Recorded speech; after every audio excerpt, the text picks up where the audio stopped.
காருக்கு ஆக்சசரிஸ் மாட்ட போலாமா ஃப்ரெண்ட்ஸ்? எங்க? அது எந்த ஊர் அது? Mount road.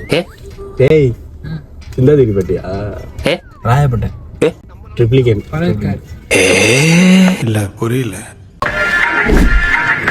எல்லாருக்கும் தெரியும் நம்ம கார் வாங்கி 1.5 மாசம் ஆகுதுங்க. ஷோரூம்ல ஆக்சசரிஸ் மட்டும் ஸ்கேம் பண்றாங்கன்னு சொல்லிட்டு மவுண்ட் ரோடு வந்தோம். ஆனா அங்கேயே ஸ்கேம் பண்ணிட்டாங்க. நீங்க புது கார் வாங்கிட்டு ஆக்சசரிஸ் மாட்டுறதுக்கு மவுண்ட் ரோடு போறீங்கன்னா ஃபர்ஸ்ட் எல்லா ப்ராடக்ட்டும் கண்ணில் காட்ட சொல்லுங்க. ஏன்னா போய் நீங்க ரேட்டு தான் கேட்க போவீங்க. நீங்க எந்த ப்ராடக்டோட ரேட்டு கேட்குறீங்களோ அது கம்மியா சொல்லுவாங்க. அதுக்கப்புறம் தான் அவங்க வேலையே காட்டுவாங்க. ஸ்டார்டிங் அவங்க சொன்ன ரேட்டு வேறையா இருக்கும், கடைசியா பில்லிங் பண்ற ரேட்டு வேறையா இருக்குங்க. என்னையும் அந்த மாதிரி தான் ஸ்கேம் பண்ணாங்க.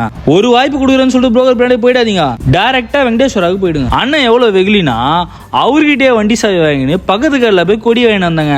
அவ்வளோ நல்லவருங்க. அப்படி உங்களுக்கு கொடி போடுற ராடு கிளாம்ப் இதெல்லாம் வேணும்னா காங்கிரஸ் ஆஃபீஸ் பக்கத்துலேயே இருக்க ஒரு பில்டிங்ல அண்டர் கிரவுண்ட்ல தாங்க இந்த கடையே இருக்குது. இங்க ரொம்ப சீப் அண்ட் பெஸ்டா இருக்குங்க. ஒரு டிவிகேவோட ஃபிளாகோட ரேட்டு 50, 80, 100. டிவிகே மட்டும் இல்லாம எல்லா ஃபிளாகும் கிடைக்குங்க இங்க. ரொம்ப பழைய கடை. கொடி வேணா இங்க வராது. என்ன இன்னைக்கு ரொம்ப ஜாம் ஆகுது. கொடி வேணா இங்க வாங்க. ஸ்கேம் பண்றவன் பண்ணினே தான் இருப்பான். டைரக்டா அந்த 2 கடையும் விசிட் பண்றீங்க. ஏமாறாதீங்கடா. பை சங்கல்ஸ் வட மாமி.